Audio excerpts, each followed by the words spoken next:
nanga sika boyokanga pe boyika mpiko tango ebelemi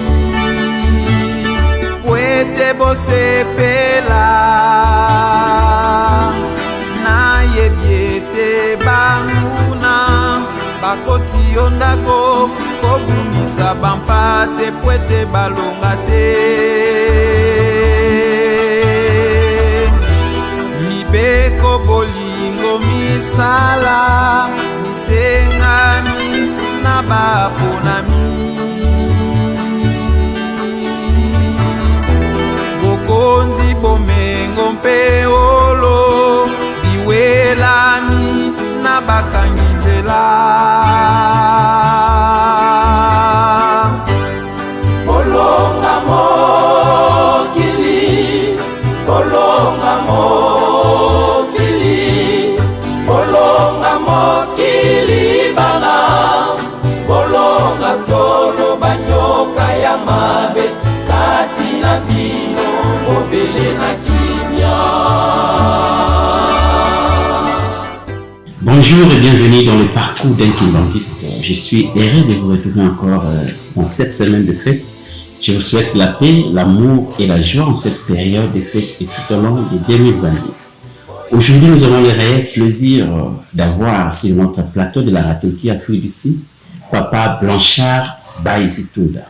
Bonjour Papa Blanchard. Bonjour Papa journaliste, Papa Tonto Biakano. Merci Ndenge pour répondre à l'invitation à Biso Susongo Alelo. Ça c'est pour la deuxième fois où il y a un plateau de Biso Aratel qui a pris d'ici. La fois passée, le débat sur la démocratie, un cadeau empoisonné pour l'Afrique. Alors Lelo, nous allons parler sur l'Esprit Saint, Dieu et homme. Est-ce que mon limo santo a cause à la moto? C'est une matière qui déclenche beaucoup de débats. Les avis ne sont pas toujours partagés. Plusieurs enseignements à ce sujet. Alors, nous savons très bien que la Bible est un livre de référence. Et que dit la Bible à ce sujet. Nous tournons à Papa Blanchard, est-ce que nous avons prouvé par des saintes écritures que le Saint-Esprit est une personne pensante et agissante? Merci Papa journaliste une fois de plus dans l'invitation au PCBISO. C'est pour nous un honneur de participer, surtout de discuter sur un thème qui fait couler beaucoup d'encre. Mais nayango motuna no ezali vraiment pertinente et puis ezali motuna monene. Ko répondre na motuna wana so to motuni molimo santo azali une personne pensante et agissante. Mais je crois que molimo santo to ko dissocier na nzambe te. Alors il faut to comprendre to ebisino to ebi nzambe to sambela ka nzambe bato na bato peuple na peuple benga nzambe na ndenge na ye. Mais nzambe azali nani? Pour na kolekisa bino tango te, je crois que nzambe déjà soko jume ba grec, ba hébreu d'ailleurs. Na monoko on dit Elohim. Elohim c'est déjà un mot dont le contenu est pluriel déjà. Nakati Elohim est déjà pluriel. C'est vrai que ça peut dire Dieu, Dieu créateur, même si on a déjà dit le nzambe a Mike. Mais le vrai sens Elohim est déjà dans pluriel.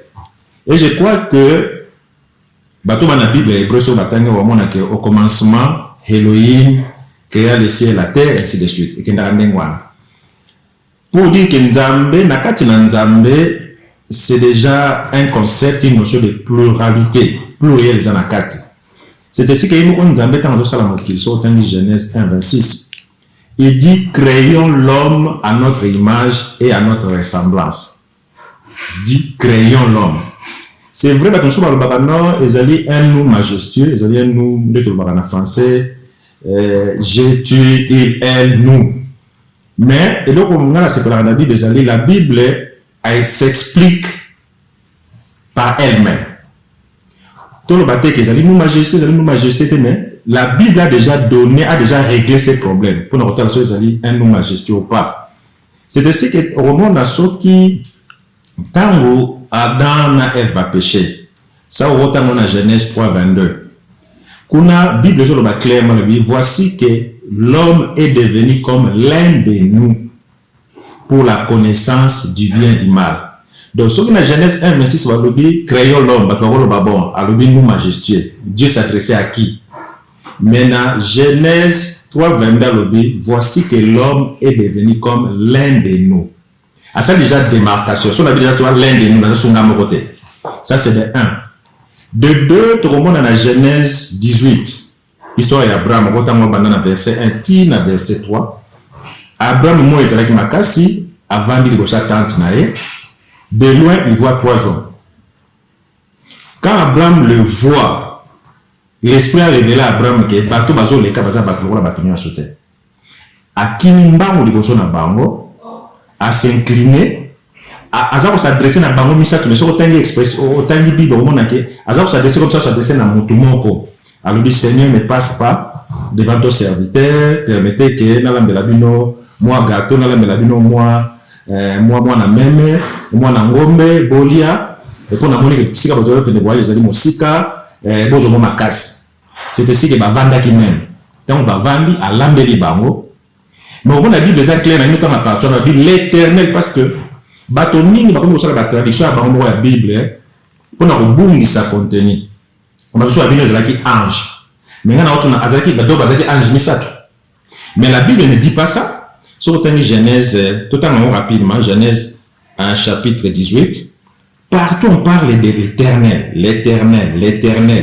et bato bayebi que c'était na circonstance wanande Abraham azalaki na mwana te bapesaka ye elaka mwasi na yo na kozonga l'année prochaine moi sinayo akobota mwana mobile. Donc au moment où l'Éternel a dit l'Éternel lui apparaît parmi les chiens de Mamre. On a dit l'Éternel. On n'a pas dit l'ange. On a dit l'Éternel lui apparaît. Mais Nzamba binela ki Abraham le dit la batomi sato.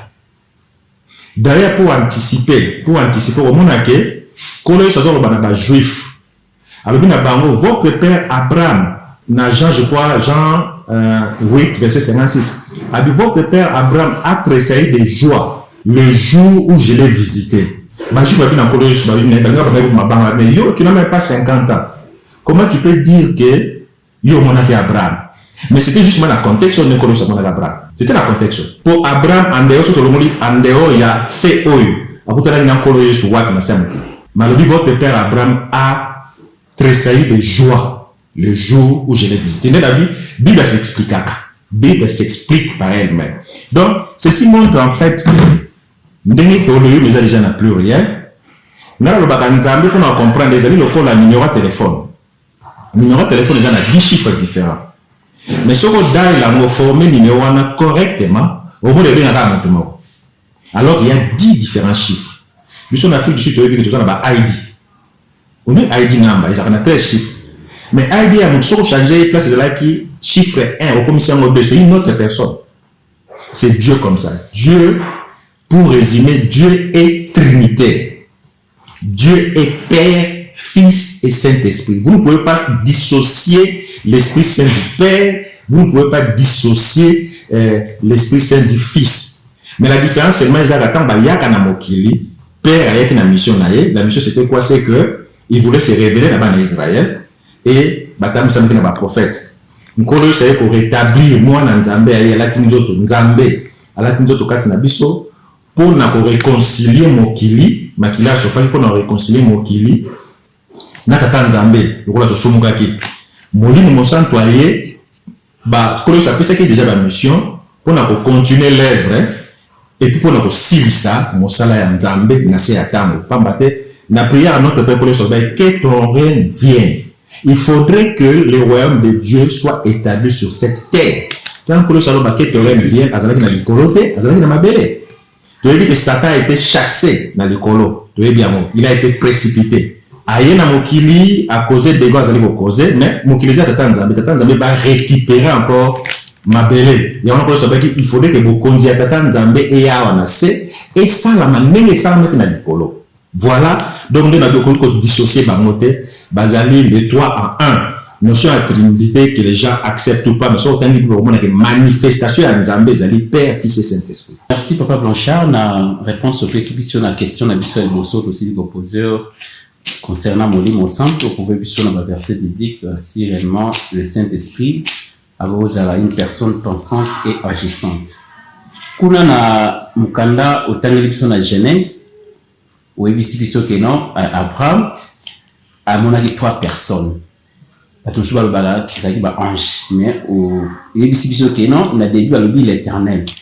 Est-ce que selon you Nzambe ko attention balobala Dieu esprit a rose à la montée. Est-ce que Nzambe a rose à la montée? Oui, merci papa journaliste encore une fois de plus la question. Est-ce que Nzambe a rose à la montée? Je crois que tu répondais à la question. Créons l'homme à notre image et à notre ressemblance.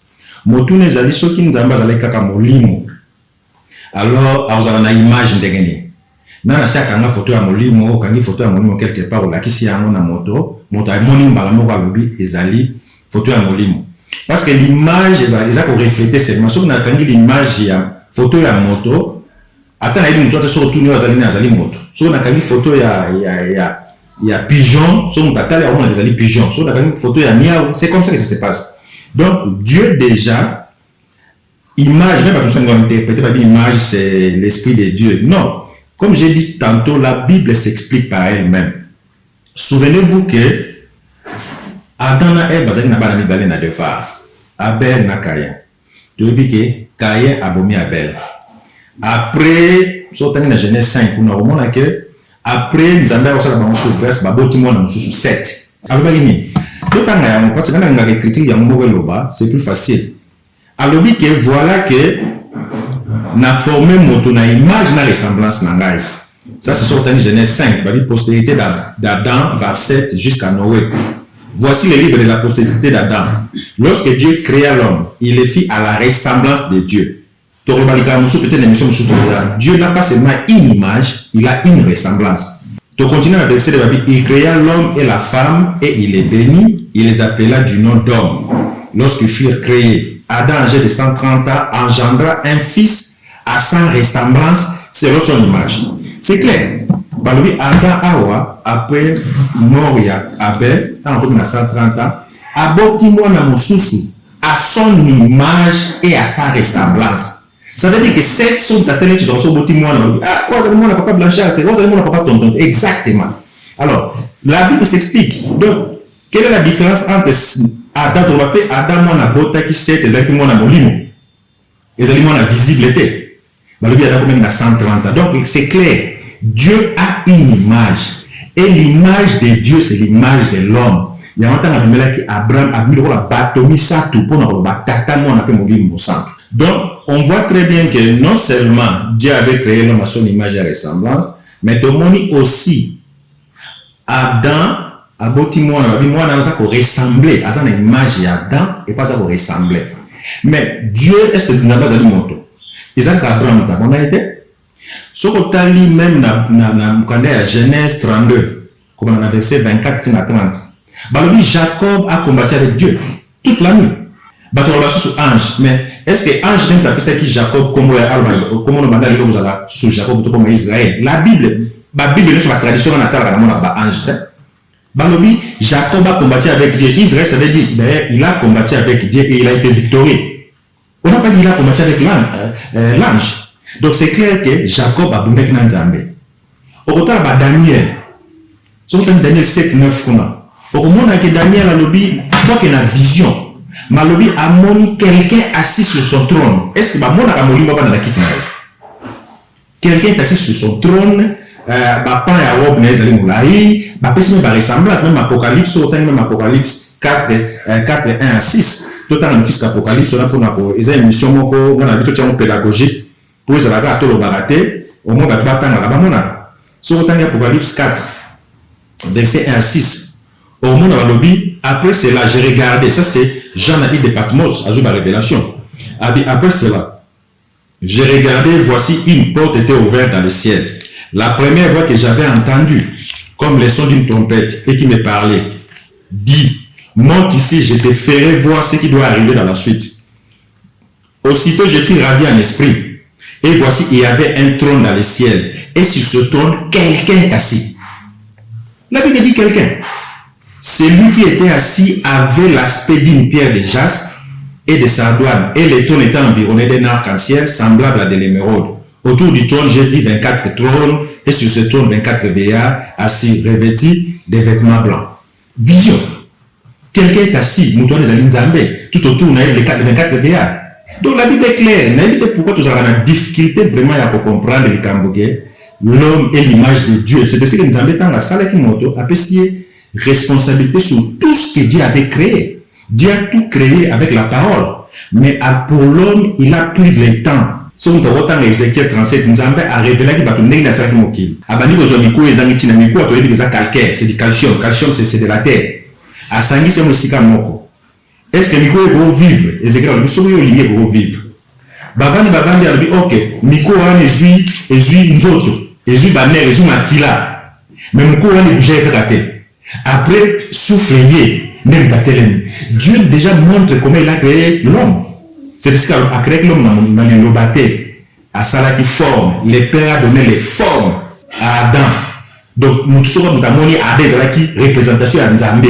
Quand nous sommes dans makila, nous sommes dans le et puis nous sommes souffler même ta télé. Il y a un composé d'un corps, âme, esprit. Le corps, c'est le corps de Dieu, l'image de Dieu. L'âme, c'est l'âme de l'émotion. L'âme de Sambisama. C'est le sang de Jésus-Christ et l'esprit, c'est l'esprit où il souffle comme la télé. Il y a même pour anticiper au monde que tout blasphème sera pardonné au Fils de l'homme. Mais les blasphèmes contre l'esprit saint ne sera jamais pardonné. Pourquoi? Parce que mon livre sur le côté de c'est ainsi que le blasphème contre l'esprit saint. Et ça dit blasphème au Saramangoté. Tu vas y partir dans le non, mais tout le monde. Quand tu tu m'as mon livre, mon sang, sur le livre, esprit saint a la puissance. Pourquoi vous blasphémez une créature? Vous blasphémez créateur, les gens ont un problème. Vous blasphémez une créature, les gens ont un problème. Est-ce que les gens comprennent? C'est pas ce que mon sang, tu seras abîmé dans tout le monde. C'est ce que ça veut dire. Donc c'est lui qui fait que ton mouvoir, nous appartenons dans mon livre, mon sang. Et ce mon livre, mon sang, tu as une puissance. Tant que tu n'as pas moqué, tu as la différence entre le Saint-Esprit et l'Esprit Saint. Tant que tu as de la mort. N'a mon livre, mon sang, Asali Koloyesu. Koloyesu, maman Maria, Yebaki Mototé, Ebe Mobilité. C'était sous la vertu du Saint-Esprit. Est-ce que Oro Sala Nzambe, sans cause à Nzambe, est-ce que c'est possible? Merci, Papa Blanchard, nous éclaircir l'histoire dans le Cambodge, créant l'homme à notre ressemblance et à notre image. Parce que le Cambodge suscite beaucoup de débats, on dit à l'esprit. Comment se fait-il que à l'esprit pendant que Moutou a accueilli à trois entités, le corps, âme, esprit? Mais toujours limitera toujours Nzambe na esprit à part. En tout cas, il y a un faux malamu. Il y a un moment papa pesi biso ba verset biblique où il l'accent que Nzambe azali motu. Maintenant, tu as la question sous le Cambodge mon santo. Parce qu'il y a un monde on est au bas qui parce que bah te belé le Cambodge mon santo parce que va débat c'est un non le Saint-Esprit c'est juste une simple force impersonnelle, un flux magnétique ou électrique qui fournit de l'énergie envie d'accomplir une tâche donnée. Même si souvent ça la vision na baptême de Jésus, tant le Saint-Esprit descendu sous la forme d'une colombe, accompli qu'à déduire maman que non le Saint-Esprit azali ndeki. Mais le papa et biso que non le Saint-Esprit azali motu. Troisième personne dit donc la Trinité azapé motu par rapport au verset biblique à biso. Alors Dieu ne s'incarne pas une fois pour une seule et même mission. Mais aussi et surtout, il faut savoir que toutes ces missions-là ont un seul but. But, il a toujours que but, ça et a pas tout. Alors, selon le Saint-Esprit a assumé la condition humaine. Il se revêtit de la chair humaine. Selon la Kimbani, c'est la vie. Papa Simon Kimba, on devrait mon sang. Papa Blanchard, un peu bas. Papa Simon Kimba, on mon sang. Maintenant, quelle est la mission qu'il est venu réaliser sur Terre? Merci, Papa Tonton. Une fois de plus, pour un journaliste, pour la question, est-ce que Simon Gimba nous allons mourir au centre? Et avant la côte à la question, on a répondu à la question, on a précisé le cambo. Est-ce que mourir au centre? Je crois que la question est est-ce que mourir au centre est à la mode? Je crois que c'est vrai que tu as dit Abraham à Monaki. Le père de Tolobi Bazami Sato, père, fils et Saint-Esprit, Bazar avoir un numéro de téléphone. Donc, nous avons fait compter, il y a trois chiffres, il y a trois entités. Mais entité on a ce que dire au format numéro benga et que quand c'est ça que ça veut dire. Maintenant, est-ce que tout le monde qui nous a plus d'une fois avant d'aller moto, ok, plus d'une fois ils en ont ante. Mais les gens qui ont répondre à la question là, les gens qui na bateau misa to Abraham monaki. Le Père s'est manifesté en dehors na bamisa to wana. So tangi Melchisedek. Ma pesi l'explication ni kitoko surtout na Hébreu 7, ou bani na Hébreu 7 kuna, ou bani na 1 kuna bani okitatiri okoma na 4-5. Balobi Melchisedek azalaki roi à Salem. Salem est comme Jérusalem, c'est-à-dire on veut dire son nom c'est le roi de la paix. D'ailleurs déjà par son nom on a déjà que ça na la roi ya paix, na roi pesa kimia na mokili so les nzambe, ça c'est un. Mais ma caractéristique, nous avons des caractéristiques, c'est ça ce qui est important. Nous avons des caractéristiques, nous avons des n'est pas que homme. Dieu est esprit pour lui permettre de se retrouver partout dans mon qu'il à créer. Dans l'icolo, dans le Dieu est partout. Mais Dieu est tout puissant. Si on va dire que tout puissant, c'est-à-dire qu'il peut tout faire. N'est-ce pas? Il peut tout faire. Il peut prendre tout le monde, même Moïse. Amoni Nzambe abineke moto pas pese nibe abineke na moto to moni nkolo Yesu tanga zo baptême moni mo sa petite lokola une colombe ndeke c'est déjà un corps physique un corps papa mais pas c'est ba mona ki yango alors kolo c'est moto dit le fils Dieu fils avant d'aller na bato n'est-ce pas alors déjà pour vous montrer déjà que est-ce que moni mo sa ta rozo nzoto oui a rozo n'importe quel nzoto.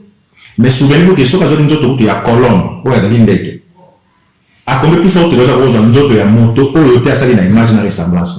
Parce que tout le monde est le père en Melchisedek. Tout le monde est le fils en Jésus-Christ. Et comme il y a moto, pourquoi si les deux autres ont pris le corps, parce qu'il y a trois, et qu'est-ce qui empêcherait, dans mon livre, on ne sent pas un autre physique, nous parlons maintenant du corps physique. Mais, je crois que les gens font la confusion, il faut appeler ça la confusion, entre l'Esprit Saint et le Saint-Esprit. Na vocabulaire on peut mettre ça facile. Entre l'Esprit Saint et la puissance du Saint-Esprit. Batuma barano moli mo santa kitaki tango ba disciple ko sa kufi ba zozela na tango Pentecôte. Mais so on est déjà na Matthieu par exemple 10. Kolo sa routine ba disciple ne wana kolo sa kufi na nte. Azali routine ba disciple na ye. Alors, il tout ça. Il était encore physiquement, il était encore là. Dans Matthieu 10, dans Matthieu 10, puis ayant appelé ses 12 disciples, il leur donna le pouvoir de chasser les esprits impurs et de guérir toute maladie, toute infirmité. Pouvoir, mes amis, c'était déjà le Saint-Esprit, la puissance du Saint-Esprit, n'est-ce pas? Mais on en a profité. Maintenant, la question que moi je pose aux gens, que d'abord, à savoir qui la vertu Esprit Saint. Même Jean-Baptiste a beaucoup la vertu Esprit Saint. Parce que ma parole n'est pas comme une école, physiquement, physiologiquement. Nous avons Jean-Baptiste a été rempli du Saint-Esprit dès les seins maternels. Mais ça, Jean-Baptiste, nous avons vérifié à Talamo. Donc, Jean-Baptiste a beaucoup presque une école. Jean-Baptiste, ma parole, pas comme une école, physiquement, mais nous avons grâce, parce que nous avons au même moment pratiquement Marie, na sœur Elisabeth, na cousine.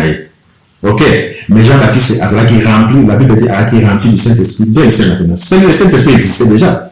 Donc, nous avons sorti de ma disciple, na pouvoir. Il leur a donné le pouvoir de chasser les esprits impurs et de guérir toute maladie et toute infirmité. Quel est ce pouvoir? Ils sont différents de ça, c'est Saint-Esprit. Mais, là, ce que nous voulons comprendre aujourd'hui, c'est que la promesse que Jésus-Christ avait faite dans les disciples. Alors, nous avons dans Jean 16, verset 7. Je crois que dans mon livre, mon centre qui est dans mon malende, pour te comprendre dans mon livre, mon centre. Ce que Jean, chapitre 16, verset 7. Et comme il est très intéressant, et ça va dépendre même de la traduction. La Bible va utiliser la traduction de la Bible, parole de vie. Ou bien on va utiliser Alliance biblique universelle. Dans Jean 16, verset 7. Collez sur les disciples. Alobi. Pourtant, je vous dis la vérité. Il vaut mieux pour vous que je parte. En effet, si je ne pars pas, celui qui doit venir vous aider ne viendra pas à vous. Mais si je pars, je vous l'enverrai. Et quand il viendra, il montrera au monde qui s'est trompé au sujet. Toute la traduction, tout le monde, il est de votre avantage que je m'en aille. Si je ne m'en vais pas, le consolateur ne viendra pas. Et ça, en fait, dans la traduction est belle. Donc, moi, je vais faire la différence entre le Saint-Esprit qui a déjà existé, tant encore le Saint-Esprit qui n'a pas pu pouvoir, déjà pouvoir mourir mon sang, il est au niveau de la chose à mourir mon sang. Bon, ça va guérir ma malade, il n'a pouvoir mourir. Ok? Colos, il est mourir mon sang. Jean-Baptiste a mourir mon sang. Mais pour dire le babi, il est de votre avantage que je m'en aille. Ceux qui n'ont qu'à Koya, ceux qui n'ont qu'à Koya, ils parlent avec. D'ailleurs, la Bible, tout le monde a mis la traduction exacte, a dit je vous enverrai quelqu'un d'autre. Ben, moi, dans Jean 14, à partir du 15e verset, dans la traduction Bible, vous pouvez utiliser tordre, vous pouvez utiliser parole de vie. La traduction, moi, analyse la parole de vie à l'obé. Alors, si vous m'aimez, vous obéirez à mes commandements. Et moi, je prierai le Père. Il vous donnera quelqu'un d'autre pour vous aider. Quelqu'un qui sera avec vous pour toujours. Est-ce que quelqu'un vous a mon Père? Quelqu'un d'autre. C'est pour que nous sommes manifestement le consolateur. Manifestement le consolateur pour maquiller le défenseur. Mais c'est quelqu'un d'autre. Dans la grec, on va parler paraclet. Paraclet, c'est une personne physique, c'est un défenseur qui est dans la côte, dans les causes de tribunaux. C'est lui qui m'accompagne, l'avocat qui m'accompagne, c'est ce qu'on appelle paraclet. Et c'est dans le tribunal, et avocat dans la spirituelle, bon, dans la physique. Donc, je crois que je voulais seulement dire qu'il y a une différence entre le Saint-Esprit qui a déjà existé avant Koloyesu. Le Saint-Esprit a servi Koloyesu Azala. Le Saint-Esprit, la puissance que Koloyesu avait donnée aux disciples.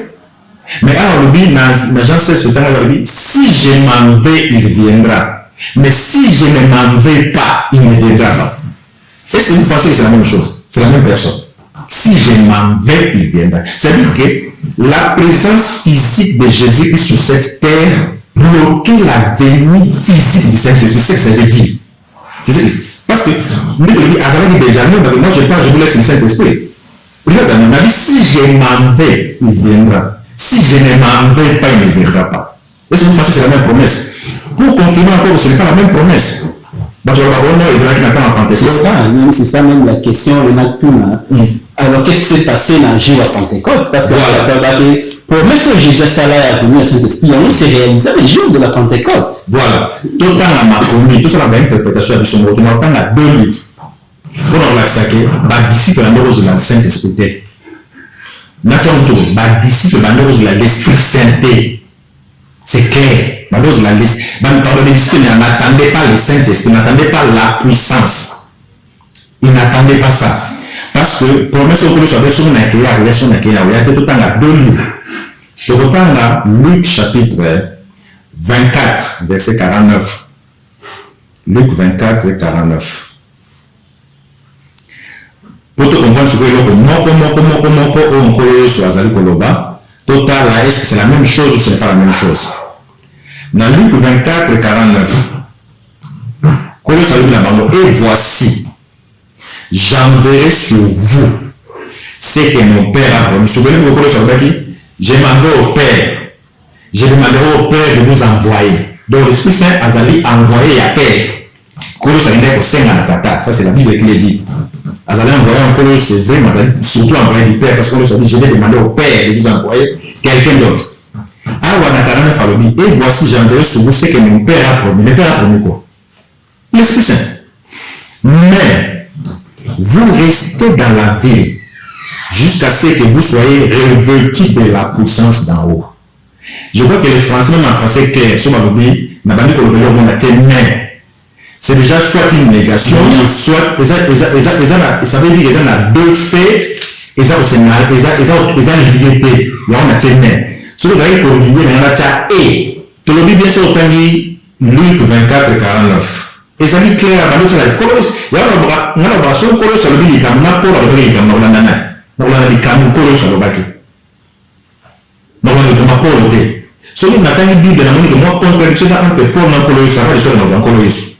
alors et voici j'enverrai sur vous ce que mon Père a promis. Mais vous restez dans la ville jusqu'à ce que vous soyez revêtus de la puissance d'en haut. Toquez la Acte des Apôtres chapitre 5, verset 8. D'ailleurs, la si mais dans le Bible, il y a que le Jobu. Mais là, il y a une école là-bas. Est-ce que le fait que le Jobu, là, il y a une école, ils ont lié. Ils ont des choses différentes. Là, il y a que le Jobu, maintenant, il y a une école, on a dit, réunion, et j'ai les Pélicambo, Jobu, n'a qu'est-ce que Jobu, c'est pas ça. Mais il y a deux événements qui ne sont pas liés. Il y a un bâtiment, mais ce que vous avez dit, il y a un bâtiment. Ok.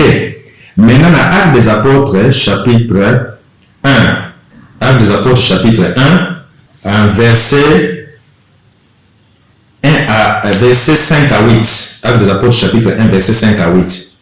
Comment Colosse pour le baron sur la discipline de la mine, Pentecôte, c'est qu'est-ce qui est arrivé parce qu'on va confondre quand il y a Pentecôte, n'a pas eu mon centre ou Colosse à la région de mon côté.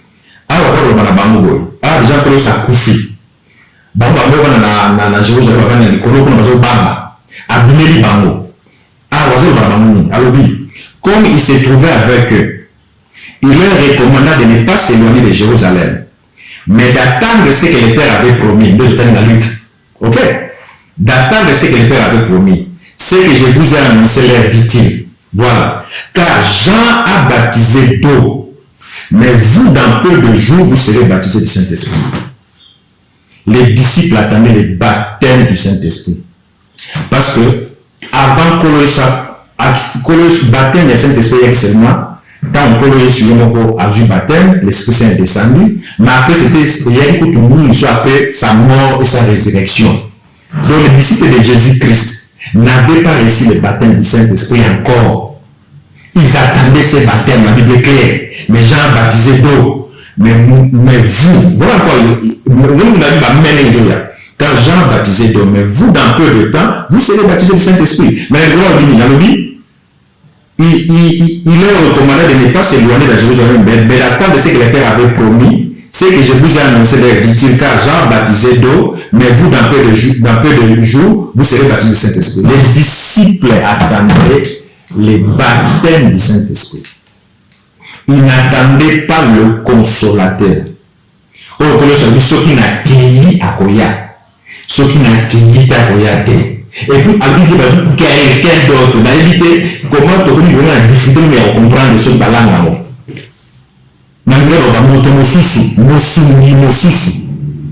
D'abord, pourquoi Colosse il faut parler quelqu'un d'autre? Parce que notre consolateur va consolateur, pourquoi consolateur? Colosse lui mettait un consolateur. Pourquoi? Parce que quand il est venu, pourquoi pas juste dans le matin, Colosse a dit Messie? Parce que selon les prophéties de l'accord en bas qui, ceux qui Messie alors qui n'y a dans le Mobimba. Messie, on va dire sous domination romaine. Ok? Quand Colosse a voté pour avancer avec une Messie, il fallait aller au romain.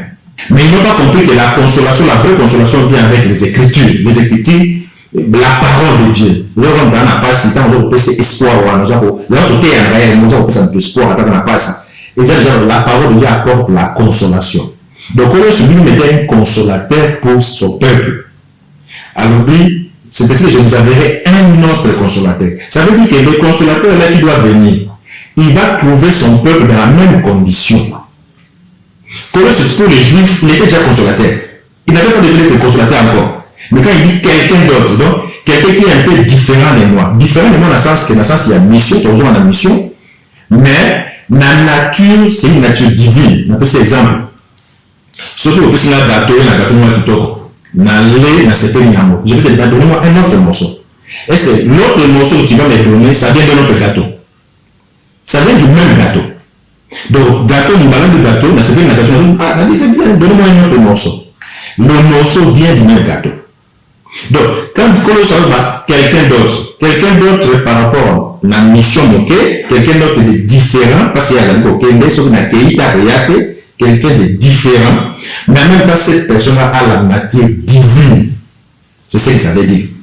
Ok, merci beaucoup, Papa Blanchard. Nous avons décortiqué les Cambétales et Moulin ensemble, et surtout les Camboués, la Pentecôte. Donc, différence soit, tu es noté. Parce que jour à Pentecôte, au lieu de l'éclaircir, ceux qui n'ont, d'ici que la mer, vous avez la baptême dans le centre. Donc, on va voir que c'était la puissance du Saint-Esprit. Ça n'a rien à voir avec ma Italie, promesse au Collège sur le bail que non. Si vous m'aimez, vous gardez mes commandements. Et moi, j'ai demandé au Père de vous enverrer un autre consolateur, d'autres.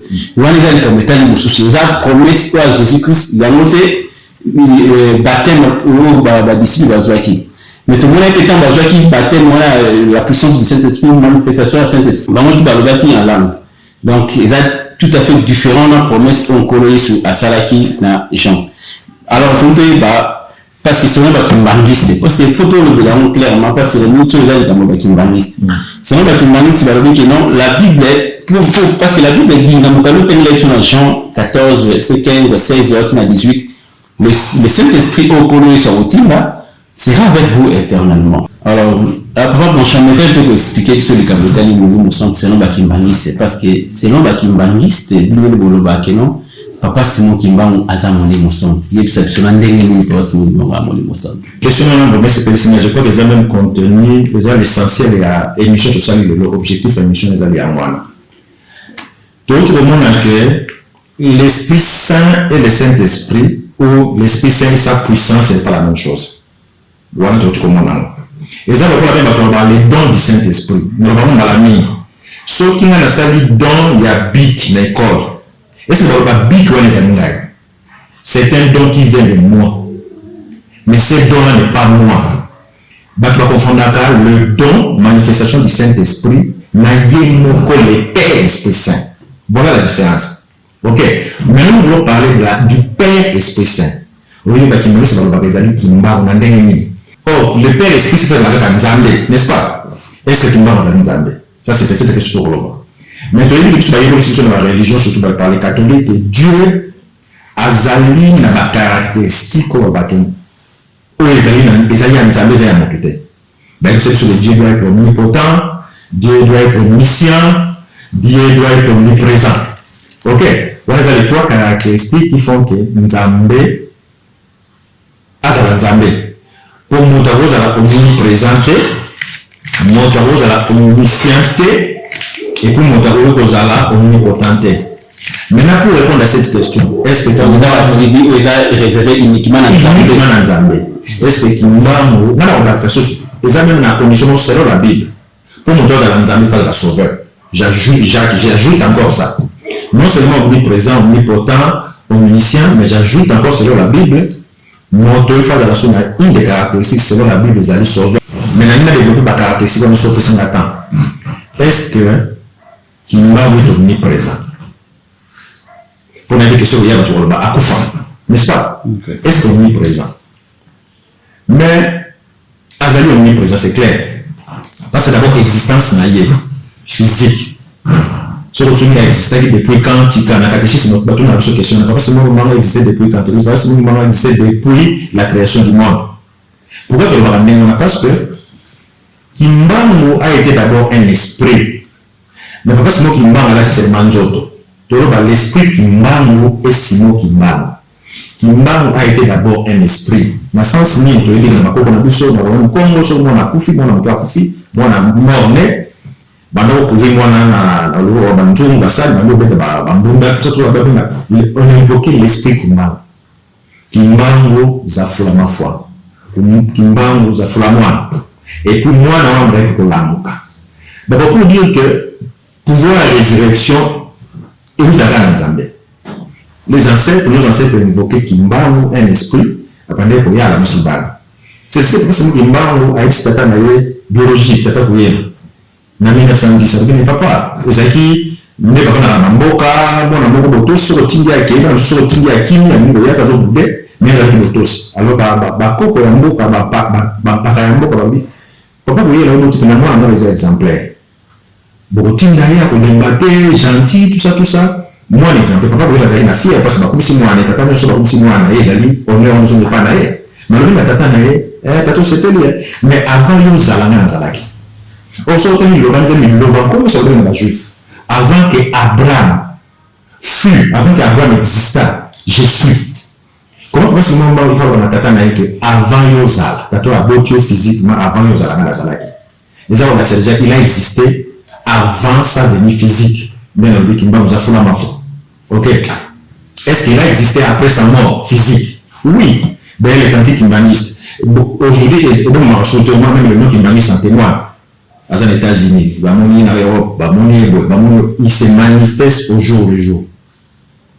Ça, c'est nature que Azali omniprésent. D'ailleurs, il inspire même les écritures même par exemple. Il a inspiré une écriture qui est reconnue aujourd'hui mondialement. Surtout, mais là, depuis à son âge, à ce moment c'était révélé par Papa Fimbam. On a 81 ans, on a 51 ans. On a l'écriture, les acquis savants, on a accepté cette écriture. Non seulement il inspire les cantiques, les autres inventé cantiques, mais l'écriture, c'est démontrable. Et accepté, il est enseigné même en Europe, cette écriture est enseignée en Europe aujourd'hui. Donc, vous allez voir ça, nature, il y a présent, azalaka. Est-ce qu'il est omnipotent, tout puissant? Nous avons beaucoup de problèmes. Oui. Moto tombe au Kangaï, par exemple. Bakangi a voulu une canne, parce que les Mbazamou. Baza Kotambo a même que, ah, titre que nous avons même Makolo, Bakangi Bachel, nous avons même Makolo, nous avons tout cas. Bakangi que, ah, tu vas comme Mbazamou, vous avez un boutou. Pour ça, nous avons pas comme un boutou. Il y a pour ça, nous avons comme un boutou. Autour de ce Bababa, so 15 à Télémissimo. Alors, Bababa, la porte continuer sur aucun été. Alors, nous avons la wate. D'abord, c'est comme un village. Abi na ulala atema na koma mbanga. Mais bato bi okoma na butu. Abi na okoma na butu te atelemisa moi. Bakoma na mbanga no journée atelemisi moi. Wele zo la tsate kazali azana puissance. Of course zo la tsate azana puissance. Est-ce que caractéristique tout surtout le bali par exemple que il faut monter azala omniscience la connaissance de par exemple que à révéler l'écriture, c'est une connaissance scientifique. Caractéristique n'a rien à bâtir pour nous relaxer que est-ce que y a azali vraiment même quelqu'un d'autre. Déjà vous posez cette question, est-ce qu'il y a quelqu'un d'autre? Voilà. Oui, la Bible a déjà réglé ces problèmes. Mais dans la Bible, c'est autant Ésaïe 43, verset 11. La Bible dit qu'en dehors de Dieu, c'est l'Éternel qui parlait. Dieu qui parlait aux enfants d'Israël. Mais Ésaïe 43, verset 11. C'est moi qui suis l'Éternel. Et hors moi, il n'y a point de sauveur. Dieu a mis ça clair. Que les bandes n'a sauveur. Il y a Moïse qui a autant que la Bible a un sauveur. Peut-être à la réalité, il y a Moïse un libérateur. Mais nulle part dans la Bible, Moïse a été sauveur avant Israël. Parce que Dieu a été clair ici. Alors oui, dans Ésaïe 43, verset 11, alors oui, c'est moi qui suis l'Éternel, et hors moi, il n'y a point de sauveur. Colosse, ça dit, vous n'avez pas ça sauveur. La Bible en témoigne, verset de dans la Bible, autant à Luc 19, 10, Colosse, ça dit sauveur. Pour que ça ait un dans la Bible, verset de l'Église, ça dit sauveur. Maintenant, est-ce que tu m'as encore la sauveur? Pas à l'entendre, nous avons la caractéristique, nous sommes dans la Bible. Mais la réponse est plus simple du sous-sous. Donc, dans Isaïe chapitre 19, verset 19. Pour autant, on parle d'un autre sauveur qui n'est pas Jésus-Christ. Quand on parle encore de sauveur qui est à Colosse, on va dans Isaïe 19, 19, on parle d'un Colosse. Donc, autant dans Isaïe 19, verset 19. Qu'on a dit, en ce même temps, il y aura un autel à l'Éternel au milieu du pays d'Égypte. Batoumi, il faut ça, ça bango. Tant que Égypte, selon la Bible des Alimines, Égypte, c'est l'Afrique. Pourquoi? Parce que l'origine, il y a un mot Égypte. L'habitant premier, il y a Égypte, Kémite. Kémite était des Noirs. Et selon le mot Égypte, Ezali, ça veut dire que c'est la terre des Noirs. Donc, ils s'identifient par rapport à eux-mêmes. Habitant Égypte, premier habitant Égypte, Bazali, Kemet. Et même l'Égypte, il y a un mot à l'automne, Misraïm. Ou alors, il y a un moko, donc, Bazali, Koko, la Noé. Ou alors, il y a Cham. Mais sur Cham, signification de Zembabi, c'est lui qui a été brûlé. C'est lui qui a été calciné. Donc, Cham a donné naissance, c'est-à-dire, après, c'est la couche. Après c'est la Cana, après c'est la Pout et après c'est la Mistraïm. Mistraïm, c'est lui qui a le donné de l'Égyptien. Et habitant liboso Égypte, c'était des Kemet. Mais dans le noirs. D'ailleurs, pour preuve, tous les pharaons, il y a dynastie où ils ont régné pendant 3000 ans. En Égypte, c'était des noirs. Donc, quand on parle de l'Égypte ici, d'Égypte de la Bible, c'est l'Afrique. Alors, dans le bien, en ces temps, il y aura un hôtel à l'Éternel au milieu du pays d'Égypte. Et sur la frontière, un monument à l'Éternel, monument autour des années, temple en Kamba. Et sur la frontière, on a un camp, vous allez placer la frontière, comme Angola, comme Brazado, facilement. Ça sera, Balobi, en ce même temps, il y aura un hôtel à l'Éternel au milieu du pays d'Égypte. Et sur la frontière, un monument à l'Éternel. Ça sera pour l'Éternel des armées un signe, un témoignage dans les pays d'Égypte. Ils crieront à l'Éternel à cause des oppresseurs. Ces Égyptiens s'y étaient opprimés. Donc ils criaient, les Égyptiens, les Blacks, les Kémis, criaient à l'Éternel à cause des oppresseurs. Voilà le verset très intéressant dans le Bible. Et il leur enverra un sauveur et un défenseur pour les délivrer. Mais insistez, autre dit que Paraclet, Azalini, c'est un défenseur, c'est un avocat. Donc la Bible est claire, la Bible a réglé ces problèmes. Au milieu du pays d'Égypte, Dieu leur enverra un sauveur. Oh, lui m'a dit, oh, de moi, il n'y a pas un autre sauveur. Comme ça, le sauveur face à l'Anzambe, selon la Bible. Et pas Baptiste. Azalini, un sauveur, le rôle encore le souté. Alors c'est un défenseur. Attachez-moi à défenseur, n'a Paraclet, n'a avocat pour les délivrer. Donc, nous avons pays en Égypte, pays en Afrique, pays en milieu, on peut même mettre ça dans le centre de l'Afrique. Et eux, comme toi, dans le Mouya, on les Kakimba. Voilà, en tout cas, émission za Victor Magas pour les gamins mon centre au Baréba Hollanda biso sombo société assez gozara dans crédit.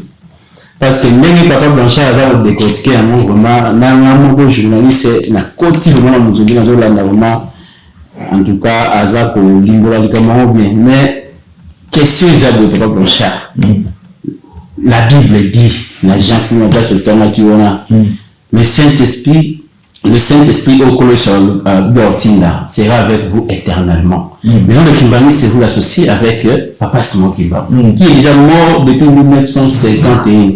Est-ce qu'il n'est pas en contradiction avec la Bible? Merci, Papa Journaliste, c'est une bonne question.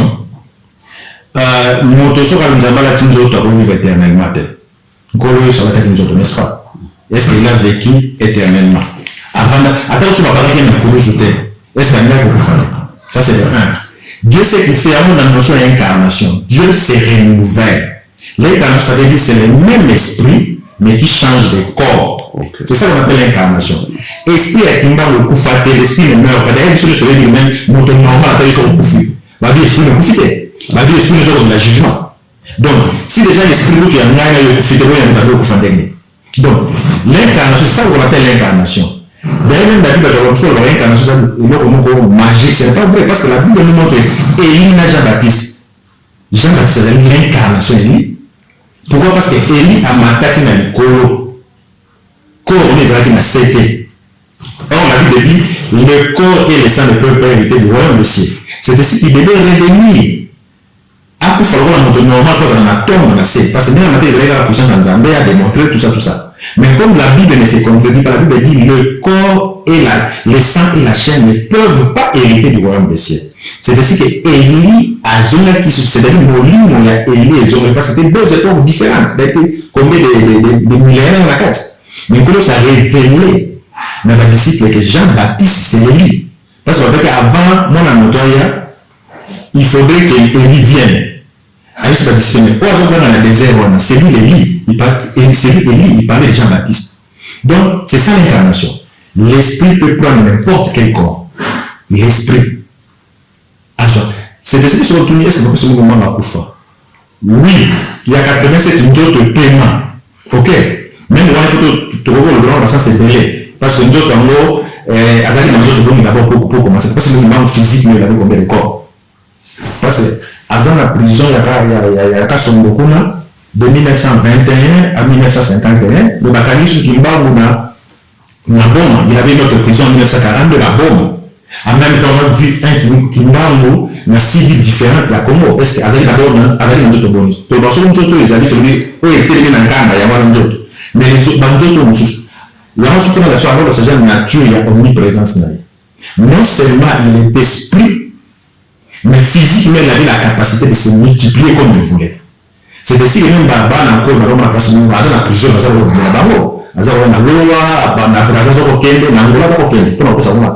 mais il était en prison. Or, même Nkolo-Yesu, avant Akufa Nanzoto, il ne s'est jamais retrouvé à plus d'un endroit à la fois en chair et en or. En chair et en os, c'est mieux. Vous comprenez? Donc, ce sont des éléments qui sont déjà là-bas dans la nature même. Donc, pour répondre à votre question, c'est Kimbam, de l'axi. Kimbam, de l'Oasala, et ça n'a pas de soi, ça n'a pas de soi, pour moi, il y a Kolo Salobaki, on a même plus que moi. On s'en a tous les bateaux, on a plus que une Kolo-Yesu. On a les gens qui ont pour la nature qui arrose dans un corps physique. Kimba on a guérir en même temps, en même temps, café là, en même temps, est-ce que ça ça, c'est un élément que nous devons intégrer. Donc, c'est ça la réponse. Donc, parce que nous avons ils ont fanatisme. Nous avons une incarnation qui est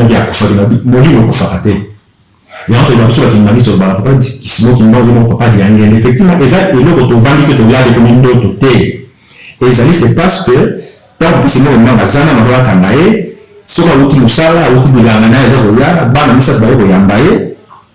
papa de nina ndoko osimba parce que ngimba mzee soka nina simba ile parce que ngozo roya ya mitata na yeye papa de nina na batata na yeye papa de nina soka nina yamba yeye abande koleka alors il pleurait la fois comment on reçoit tata na ngate papa c'est même on peut essayer réponse non mais c'est sur mon moto akangi elini na yeye mais toujours sur la presque mutu akoki ko simba elini na yeye alors ngai na yeye tuzana ndenge moko kwa kasa déjà professionnel 1918 et na 1910 que na robot en 1918 donc papa Simon Kimbangu, il y a 1887. Oh, il a trouvé à Koufi en 1951. Il y a papa de Yangenda. D'ailleurs, pour preuve, Azana Manzoto, dans une autre, on se souvient, on va dire Manzoto est belé. Azana Manzoto, ça se côté dans notre papa de Yangenda. Est-ce qu'à Koufi? À Koufi, c'est parce que papa de Yangenda a Koufi, mais papa Simon Kimbangu est un ami. Papa Simon Kimbangu. Azana Koufa, mon colo, Koko, Azali Koufa, Azali Koufa, la famille de Mona Koko, Azali Koufa, le même jour, même heure, et Nteko Azali Koufa. Voilà. Dans ce moment, à Koufa, il n'y a pas tout à éviter. Notre corps physique est pémaka, mais l'esprit continue à être en œuvre. Et l'esprit est côté dans notre moussou, et c'est ça l'incarnation, il faut continuer. Donc, à Koufa. Papa Simon Kimbangu à Koufa, merci Papa Blanchard, la précision Pessibiso, donc l'incarnation existe. Mais nous tournons les amis de continuer pour te chuter. Parce que nous parlons, il y a mon simple à la Tinzoto, Papa Simon Kimbangu. Tout le qui bien, que non, bien ne s'incarne pas une fois pour une même mission, mais aussi et surtout, il faut savoir que toutes ces missions-là ont un seul but, c'est de sauver les âmes humaines. Pour le but, c'est le Mabal. Pour le but, Papa Simon Kimbangu a Koufate, il y a 1887. Alors, bien, en 1910, ça va ensuite dans d'autres papa Biangenga. Papa Biangenga, en 1918. Donc, au début, que papa Biangenga, papa Simon Kimbangu, et après ça, il y a sous prophétie qu'en 1951, où a robot un bassin, où a robot un mobile, Lewana, Ngai sous. Maintenant, la question est de savoir, tant dans l'innocent de la Tinzoto, quelle est la mission qu'il est venu réaliser sur Terre? Premièrement, on peut citer son mission, où le papa Simon Kimbangu, il y a 1887, le quoi a voulu au centre aux amis, quelle a été sa mission?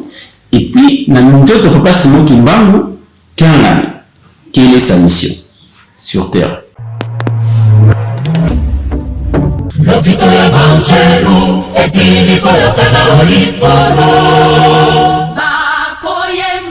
Alléluia, Alléluia. Unapokumisa Nzambe motele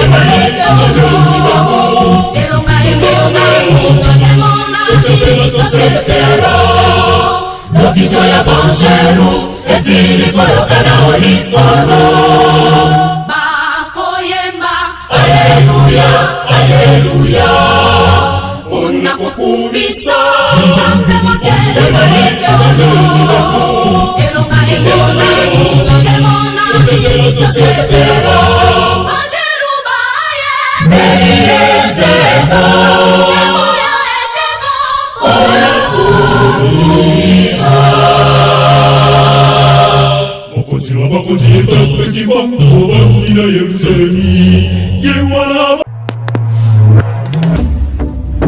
Et merci pour le journaliste.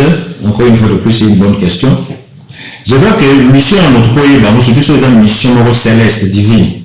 Soit on a une mission à été et vous n'avez pas sur la mission des années. C'est comme ça que les colonies sur les mots, vous savez toujours, vous savez que tout c'est là.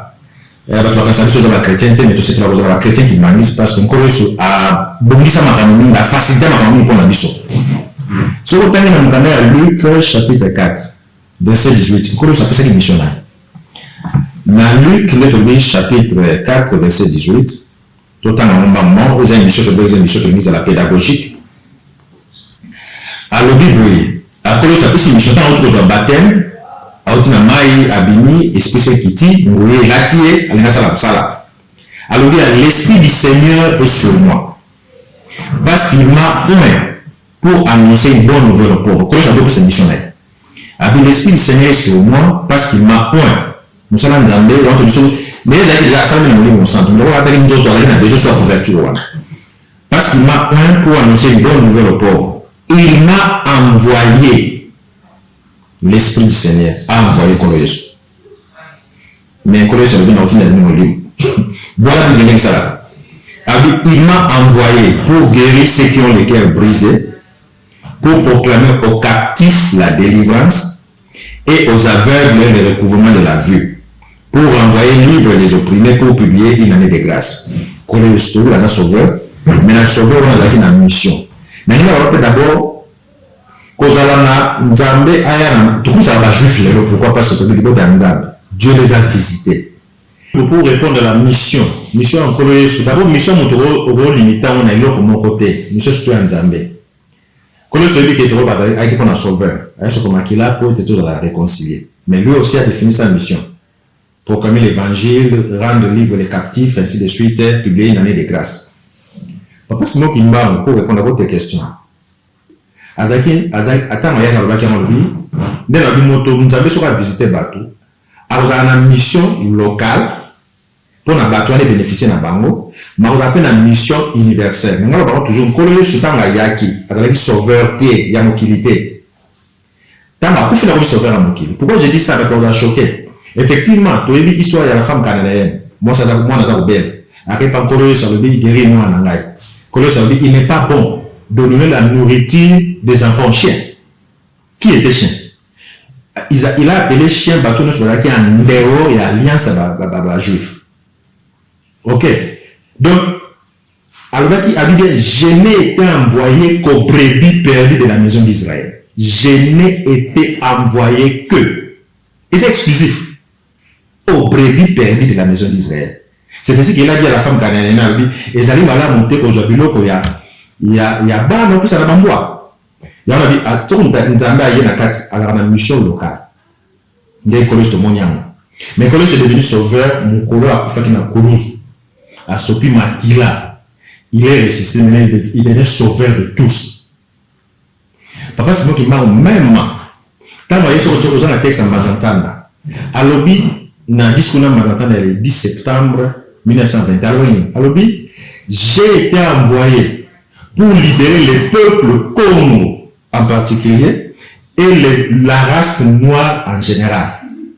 À compléter, pourquoi la race noire? Parce que depuis les temps immémoriaux, il n'y avait aucune race qui a tant souffert. Les Égyptiens n'ont jamais souffert comme ça. Ces noirs-là n'ont jamais souffert. Donc, elle a d'abord une mission locale. Libérer ces gens ici. Sinon, on a la Messie, c'est comme un Messie, mais c'est pas pour libérer son peuple. Donc, elle a d'abord qu'il est Messie pour venir libérer ces peuples ici. Mais, malheureusement, le paradoxe, à cause de l'Umbu, à cause de l'Umbu, même à l'Obetika Laki, nous avons pas ça de l'Oba. L'Obetika Laki, c'est ça. Quand on s'appelle les Juifs dans la domination romaine, à cause de la domination romaine, il y a une animalité qui est Messie. Donc, il y a une mission locale.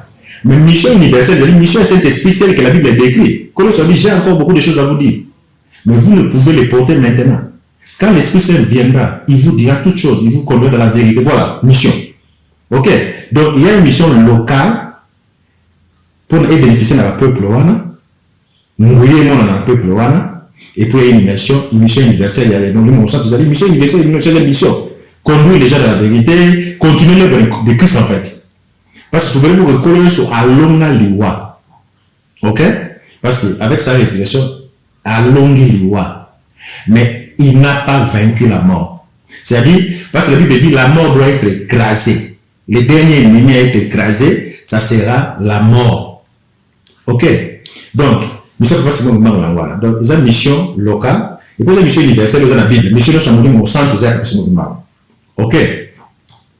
Et puis, pour un bateau, il y a un incrédule qui ne comprennent pas. Dans la Bible, il n'y a pas d'hasard. Colosse n'a début à ministère qui n'a plus de 70 disciples. Monsieur Subakimaki, Batikali 12, Judas Amiteki, Batikali 11. Mais comment voulez-vous que dans 11 wana, oh il y a Tei, Batou Badaki qui n'a pas secret en Colosse. Même Kobaki na Kourouzou, il faut pas un Éthiopien noir. Ami Makuruzu. Oh, Kourouzou en Colosse, c'est une malédiction mokile. Il y a un autre fond mokile. Est-ce que Pierre a voulu votre mascuruzo, on a dit que vous avez gagné? Est-ce que ça, Azar et Panzamé, on a un noir, Simon de Sirène, Simon encore? Mais le rôle à Nathan, Simon, tout aussi bien Simon. Et le rôle à la Jacques et à la Pierre, il a dit Mouton avec Simon. Et a mis quoi un coloris? Et il est établi, il était noir. Est-ce que ça a fait banal? Ça a déjà remis et reprise. C'est lui qui veut me suivre, c'est lui qui veut être mon disciple, doit porter sa croix. Oh, c'est quoi? Il y a passe, il y a mokili, la malédiction. À qui qu'il y a moyen? Après ça, on appelle ça dans Paul, après ça dans Pierre, puis on appelle ça dans Jean, Jacques. Donc c'est un élément à Fumolini. Donc, monsieur Zali Angwana, maintenant, mission, autour de la nation, il n'a pas de monsieur Zali. Pourquoi devenir mission, c'était justement bâtir l'église. Donc, après ça, il y a la carte, tu vas confondre avec Pierre, tu vas confondre encore les Écritures. Comment ça va pour la Pierre? Tant en anglais, pour habituer Pierre. Sur cette pierre, j'ai bâti mon église. Les gens font la confusion. Pierre, seulement en français, c'est la même chose. Mais tiens, en anglais, on dit Yoa Pita. On dit rock. I will build my church. Deux choses différentes. On dit Banga, ils avaient la suspension. Alors, on a Pierre, on dit Yo, on a dit Pita. Mais dans les Banga, on dit Banga, sur cette terre, j'ai bâti mon église. Papa demande de bâtir le monde. Mission pour bâtir le monde. Une mission, mais une autre mission, c'est pour enseigner. Une autre mission, c'est pour préparer l'arrivée du grand roi. Dès que nous avons un discours en marathon, pour ça, c'est très mauvais alliage. Alors, continuez à lire la Bible. À travers ces écrits, vous arriverez à discerner les actes de ceux qui sont venus vous apporter ces livres et les écrits aux principes moraux contenus dans ces livres. Il faut qu'un voleur soit saisi avec l'objet qu'il a volé. Nous aurons notre propre livre sacré, dans lequel seront écrits les choses cachées pour la race noire et le peuple du Congo. Un instructeur enseignant viendra avant mon retour pour écrire ce livre et préparer l'arrivée du grand roi. Il sera combattu par la génération de son temps, mais petit à petit, beaucoup de gens comprendront et suivront son enseignement. Car l'arrivée du roi sera sans pardon. Papa Daniel, c'est une autre mission. C'est lui l'instructeur dont on parlait. Pour préparer l'arrivée du grand roi. Mais si on dit grand roi, je reviendrai. Dans ce lobby, il y a un promettre que nous avons la ressource. Dans le discours en c'est clair. Donc, Papa Daniel, c'est bâtir l'église. Il y a une église de Jésus-Christ sur la terre. Je ne sais pas s'il y a deux églises comme ça qui s'appellent comme ça. Église de Jésus-Christ sur la terre. Comme ça, on connaît sur Paul, avec la pierre plutôt. Aux pierre, sur cette pierre, j'ai bâti mon église. Église de Jésus-Christ sur la terre. Papa Daniel, c'est l'enseignant. C'est lui qui. Papa, parce que moi, c'est une mission dans 5 mois. Donc, il ne pouvait pas enseigner à l'échelle. Mais Papa Daniel, c'est lui, à côté de la bureau, il va reconnaître l'église. C'est lui qui a tout fait. C'est lui qui nous a enseigné. Attends ici, parce que Tata n'a pas malade. Maintenant, tant attends ici, Tata n'a pas. Azali ko préparer. Troisième étape. Ce qu'on dit discours il y a 3 étapes. Troisième étape, c'est pour préparer l'arrivée du grand roi. Mais parce que moi, je suis un grand roi, Zayi Mora. Parce que moi, je suis un grand roi, autre part, parce que moi, je suis un grand roi, pas de nez, parce que moi, je suis un grand roi. Dans ma tante de Tata Moli, mon sang, ils allaient prendre un peu que c'est Bilaka. Donc, Bilaka est. Mais, Tondimi, Koyana Banzan Sanda, Ezanantina. Tokozonga, Bakotuna, Banzan Sanda, Lubinini, Banzansanda alobi boye mikoleko ya banzembo ya mawa ekozala lisusu te. Mikoleko ya bato kaka kosepela na kosepela po nzambe esi akanisila biso banda kala. Koya tata molimo sant tata Simoki Mbangu Kiangani ezali pona kokokisa makambo oyo nzambe apesaki biso. Boyoki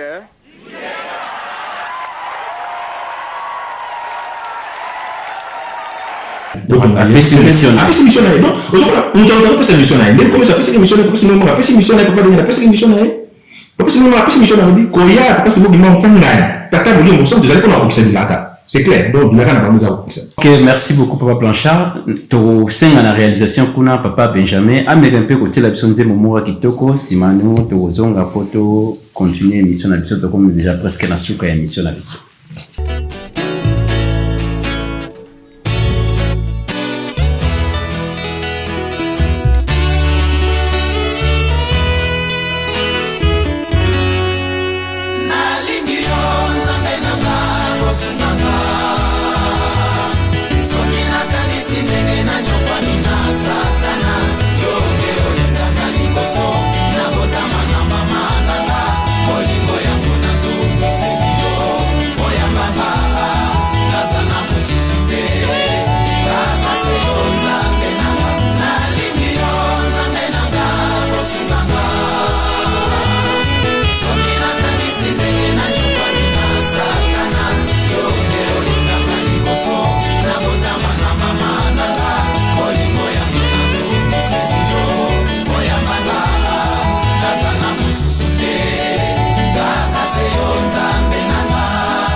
Merci beaucoup na réalisation kuna papa Benjamin na loyembo kitoko sili kotie la biso. Comme presque na fin émission na biso, pesa biso conclusion rapport makamnyo so uti ko enseigner biso na. Merci papa journaliste, je crois que tosa na bato balandango sans passion. Batika ba écriture yango ngoloba. Tout ça l'effort de demeurer dans les écritures pour tout ça la commentaire dans notre personnalité. Mais nous maintenant nous insistons que l'Esprit Saint c'est quelqu'un. C'est une personne physique telle que la Bible le dit. N'a pas traduction belé. Tobia les paraclés, les paraclés, ainsi de suite. Mais aussi, ton autre belé au moko, retourne à me comment voulez-vous, binora boyebi yende moli mon centre dans d'autres, bateau ne soit pris à ta puissance, oui, bateau ne soit pas bon à la puissance du cadre. Mais l'Esprit Saint, c'est que bayebi. Mais Bible déjà, c'est, non, la Bible c'est réglé comme l'Esprit Saint. Pour le total, dans Jean chapitre 14, verset 16. Pour le total, dans la bango, si vous m'aimez, vous obéirez à mes commandements et moi je prierai le Père, il vous donnera quelqu'un d'autre pour vous aider, qui sera avec vous pour toujours. Abenge, c'est l'esprit de vérité. Batubabou en place abengi pour abengi comme abengi esprit. Oui, azali esprit parce que la nature en fait d'abord, nature c'est d'abord esprit. Ok? Et puis nature physique. Abi c'est l'esprit de vérité. Mais le autre bi coloris comme batubabou ne la gagne pas ne la gagne. So nabi na une vraie coloris aboya na nzota pote na nzota. C'est na mulini. Azalaki nzoto alaka nzoto pe na parcours na ye. Alors c'est l'esprit de vérité. En effet, les mondes ne peut le recevoir. Mais ça a été déjà réglé dans la Bible. Ça a été déjà réglé dans la Bible. C'est l'esprit de vérité. En effet, les mondes ne peut le recevoir parce qu'il ne le voit pas et ne le connaît pas. Mais vous connaissez l'esprit de vérité parce qu'il reste avec vous. Voilà la nature du balai. Vous le connaissez parce qu'il reste avec vous. Et en vous, nature au centre. Azali na bino physiquement avec, mais azali pekati na bino. Ok. Balobi l'esprit de vérité, ça ka kombo ba pesiye, l'esprit de vérité. Ok. Neto lobi ba tusu so le mambo ka biso otamo na mutu komo mwanda. N'est-ce pas? Mais mwanda la si molim, peve. Est-ce que mutu na kola ba tono ege mwanda, azali molim. Neto so faut comprendre. La Bible l'appelle l'esprit de vérité. Mais, Azaki dans la nature de il a la possibilité d'être avec vous. Mais l'Apocalypse dit Nzamba on va na tamba sur on va na batunaye. Alors ça va pas et le on na batu. Bon nous sommes nous consoler batu. Il y a un consolateur. Donc na suka na Apocalypse on tamba Nzamba on va na batunaye. Alors pas ça ma mission na ba. On sommes pas penser ma mission ça on va passer. OK, Azali consolateur. Et l'esprit de vérité que le monde ne peut recevoir. Donc il a déjà réglé. Que batunu sur le molimo mo santo ya nzoto te nyos ba koye ba ete ko zali likabo tata nda pesina de la sota nda visiter bino azana mo likabo ya pesa bino vous allez voir ba privilégié on les a likabo pesina bato ya bimaki ya on a Matthieu 11:25 aussi c'est la wana Matthieu 11:25 Bible zali ko régler likabo wana wa so tanga mo balbini Matthieu 11:25.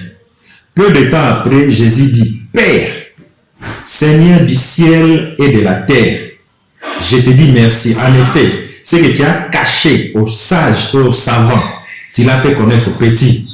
Oui, Père, tu l'as bien voulu. Voilà. Monsieur Abi, Nzambe, Azana Makamsua, Bombela Batama, Yele. Mais, après si on a bateau Bazangatina, les faibles, les gens qu'on néglige, n'est-ce pas? Alors vraiment na ce que la partout alors je te loue Père Seigneur du ciel et de la terre dans mon ami second cycle de ce que tu as caché ces choses aux sages et aux intelligents de ton savant et de ce que tu les as révélés aux enfants. Souvenez-vous que révéler Kimba vous savez dire révélateur des choses cachées, des choses de Dieu. Donc, il y a quelqu'un qui peut révéler ces choses. Il se révèle lui-même. Les Égyptiens connaîtront l'Éternel. C'est lui-même qui s'est révélé. C'est ça qui m'a sauté. Nous avons privilégié. Il s'est révélé. Il a caché sur aux sages et aux intelligents de ce que tu les as révélés aux enfants. Mais la conclusion, tu retends la paix. 1 Corinthiens 1, verset 6 à 10. 1 Corinthiens, chapitre 1, verset 6 à 10. Kuna totangi kona koma tatama na Molimo Santo. Balobi, les témoignages de Christ, balobi 1 Corinthiens 1, 6 à 10. Les témoignages de Christ ayant été solidement établis parmi vous, de sorte qu'il ne vous manque aucun don. Non, c'est pas la traduction. Je sais que je cherchais. C'est que, on va vérifier rapidement. Ce sont des choses que l'œil n'a point vues. Ce sont des choses que l'oreille n'a point entendues.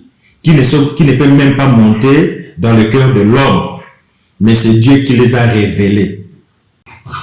Mais tout le monde a Matthieu 11, 21. Nous sommes au mois de la fin. Bible comme ça va na commission tata parce que makambo yo obombela kama batamaye mo pesi yango na batu bazanga tina o révéler yango donc makambo nzambe za comme révélation so nzambe a révélé yo likama yango avant j'ai fait miséricorde à qui je veux, j'ai fait grâce à qui je veux, nzambe so va révéler mais tu rappeler seulement que Kimba veut dire le révélateur. OK. Et puis dans 1 Corinthiens 2 to c'est le wana na 9 10 kuna mokanda nzambe zali koloba aussi la même chose par rapport à makambo nzamba bombaka. Dans 1 Corinthiens 2 9 à 10 alobi, mais comme il est écrit, ce sont des choses que l'œil n'a point vues, que l'oreille n'a point entendues et qui ne sont point montées au cœur de l'homme, des choses que Dieu a préparées pour ceux qui l'aiment. Dieu les a révélées par l'Esprit, car l'Esprit sonde tout, même les profondeurs de Dieu.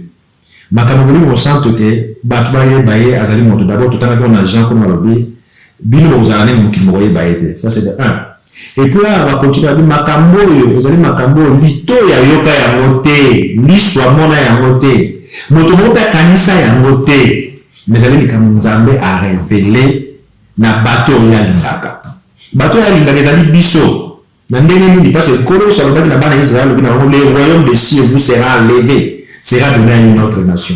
Bon, connaissez le monde à juif et le monde à Yuda et comment les Égyptiens, les botons d'Ambar se révéla qui n'a bango, dès qu'on a azali ko vendre na bango, parce que azali ko consoler bango na passe dans un ango pour aller sa bango na komba katama na Molimo Santo.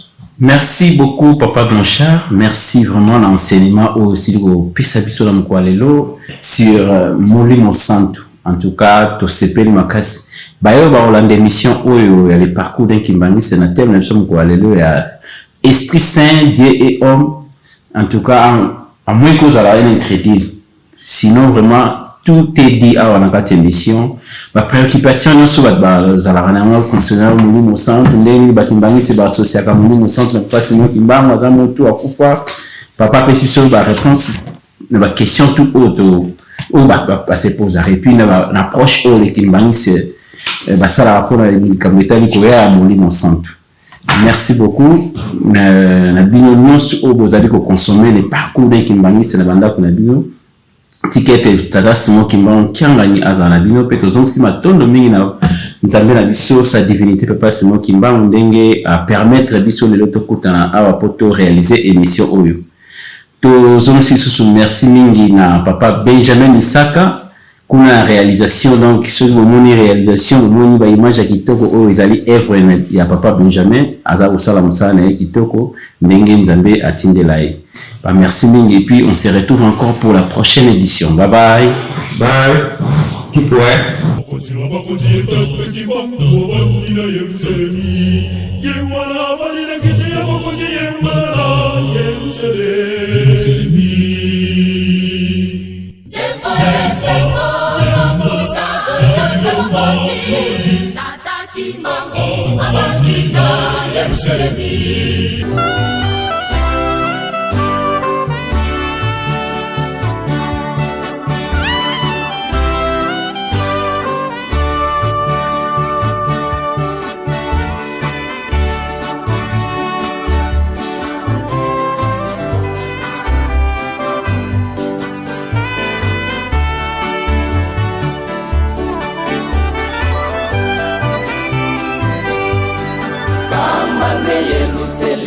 Sika ekuta nelo ya mabota mako utabibai biso ona koto sayo moindo elonga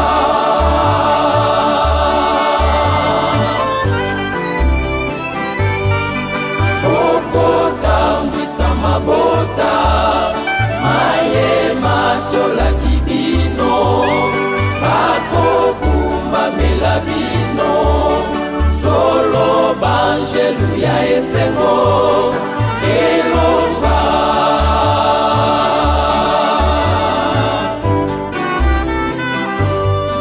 fumwa longwakanisi bino akobangwisa binzoli ekokitisela binonguya bokongenga lokola mioto elonga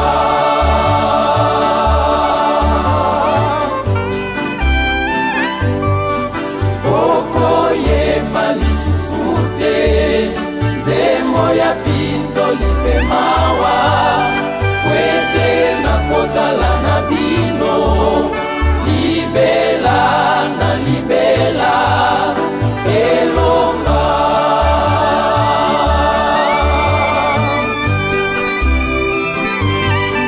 bana banga boyika mpiko bolingo mibeko misala bomitungisa na bino te mizali nanga na motema elonga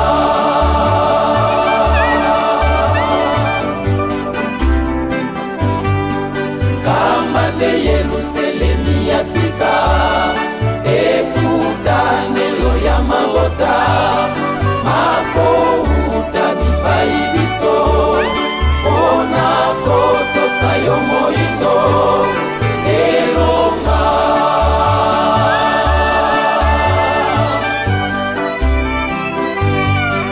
kamba nde Yelusalemi ya sika ekutanelo ya mabota makouta bipai biso mpona kotosa yo moyindo elonga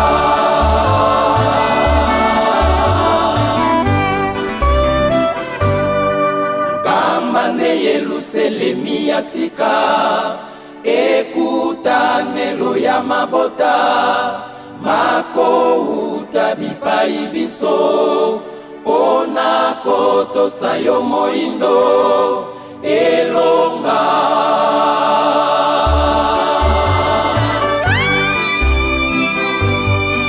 kamba nde Yelusalemi ya sika ekutanelo ya mabota makouta bipai biso mpona kotosa yo moyindo elonga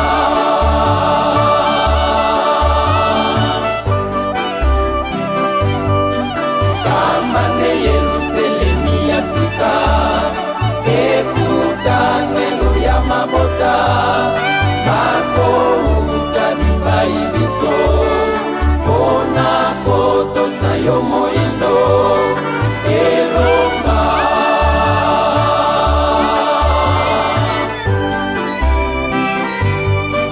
kamba nde Yelusalemi ya sika ekutanelo ya mabota makouta bipai biso mpona kotosa yo moyindo